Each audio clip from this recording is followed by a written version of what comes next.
Now we're launching into another realm of your boating world with MAKO. We're headed out onto the open water. If your boating plans keep you in protected waters like lakes and rivers, you might skip this section and go straight to Chapter 7. But if you'd like some tips on how to operate safely in heavier conditions, welcome aboard. Some of the required equipment is the same as on the lake. Running lights and anchor light, approved PFDs for all passengers, a Class 4 throwable device, a fire extinguisher, an audible signaling device, either a whistle or a horn, and the added requirement of flares and an anchor and line. Recommended but not required by law are the following items: backup anchor and line, long line for towing, a compass, first aid kit, tool kit, spare fuses, spare fuel filter, spare spark plugs and wrench, a sea anchor, mirror for signaling, extra fire extinguisher, waterproof flashlight, bucket or manual bilge pump, at least 1 gallon of water per person, charts, and life raft. In this electronic age, it would be bad judgment to not use all the safety advantages we have readily available. Your boat should have a built-in VHF radio, but a portable waterproof VHF unit is relatively inexpensive and could be a lifesaver. Same with an emergency position indicating radio beacon, or EPIRB unit. The newest of these are personal electronic locator transmitters that emit your GPS coordinates and a discrete code assigned to you to a satellite system that's monitored 24/7 worldwide. A waterproof bag for your cell phone is another great idea. If you need to call out your position, you'll want to have a global positioning satellite receiver, GPS. If you think about this list, it's just common sense. With every trip into open water, the risks need to be considered and planned for. If you're prepared and properly equipped, a potential disaster becomes, well, just another story to tell. Two considerations that we've mentioned before become doubly important on an open water trip: fuel planning and your float plan. The rule we mentioned earlier about fuel planning is a great one to live by. 1/3 of your total fuel for the trip out, 1/3 for the return, and 1/3 in reserve. We talked earlier about letting someone know where you're going and when you expect to return as an informal float plan.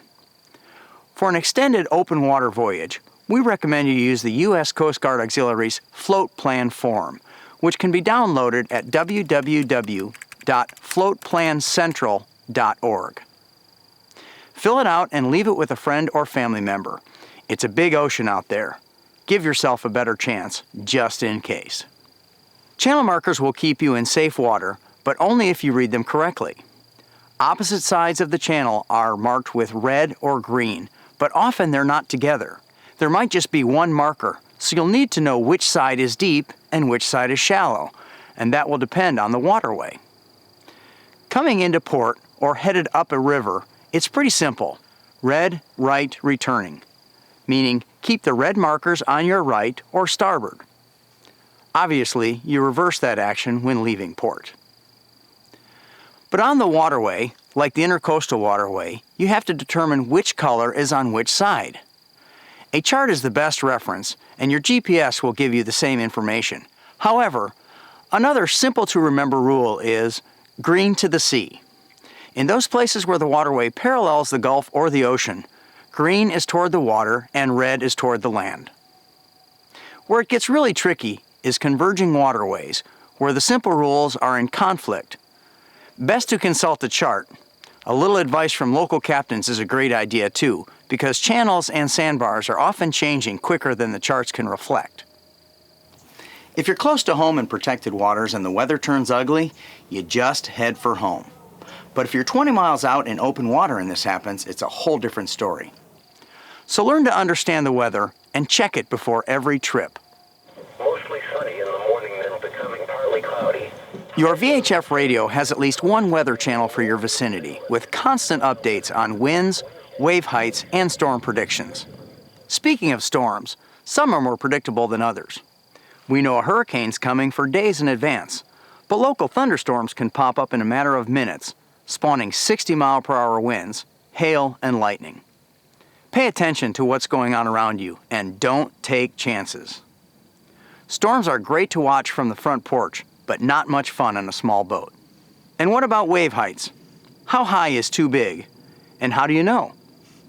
Often the weather report will call for chop or light chop in coastal waters.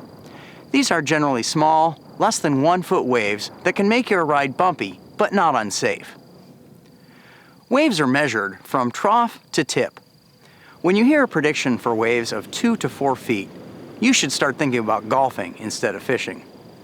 2 to 4 is not unmanageable in the right size boat, but expect to be tossed around a bit. Most captains of anything less than 30 feet will opt to stay in port with 6-foot seas. A rolling 6-footer is one thing, but a breaking wave is another issue completely. Wind on the open sea can cause waves to break. When waves near shore or a sandbar, there's a mathematical formula involving wave height, wave length, and water depth that results in cresting or breaking. This is great for surfers, but not so great for boaters.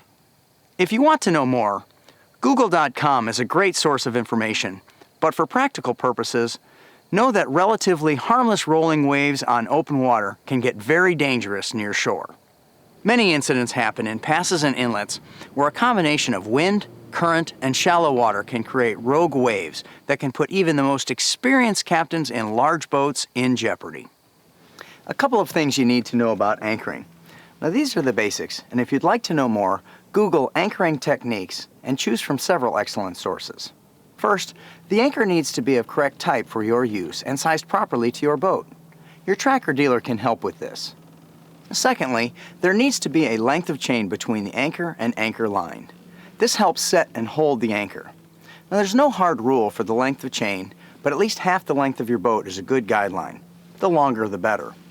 The chain and the line together is called the rode. Now thirdly, the line itself. Again, the strength and gauge needs to be matched to your boat. The amount of line, or scope, depends on the depth of water you'll be anchoring in. A conservative rule of thumb is a 7-to-1 ratio between the water depth and the amount of line paid out, but a smaller ratio of 4-to-1 will work under normal conditions. 25 feet of depth, 100 feet of rode. 200 feet of anchor line should be minimum equipment for any boat working offshore. Recovering your anchor is much easier as a team. If you're trying to haul it in manually by yourself, it's quite a workout. The simplest technique is for the captain to slowly motor toward the anchor while the crewman manages the retrieval of the line. When the anchor breaks loose and the boat is above the anchor, the boat should go to neutral to avoid catching the line in the prop. If the line is properly tailed, with the boat end at the bottom of the pile and the anchor end at the top, there will be no tangles when the anchor is deployed in the future. If the anchor is lodged, as it might become on a rocky bottom or near a wreck, do not use the boat's power to exert heavy pressure on the line. If you can't release it with gentle pressure and trying to pull it from different angles does not work, literally cut your losses. Cut the line and write that anchor off to experience. There have been too many incidents of failed cleats, boats forced underwater by the downward force generated in the tug-of-war with the bottom, lines tangled in props, and other issues that just make it not worth the risk. There is a technique for pre-rigging the anchor to break away when it's stuck hard in rocks or debris. It's a do-it-yourself process and involves using a connection that will break under heavy pressure, allowing the anchor to be pulled from a different angle. There are a few other good tips for anchoring and retrieving stuck anchors at yachtpals.com. But in open water, never tie the anchor line to the stern of the boat.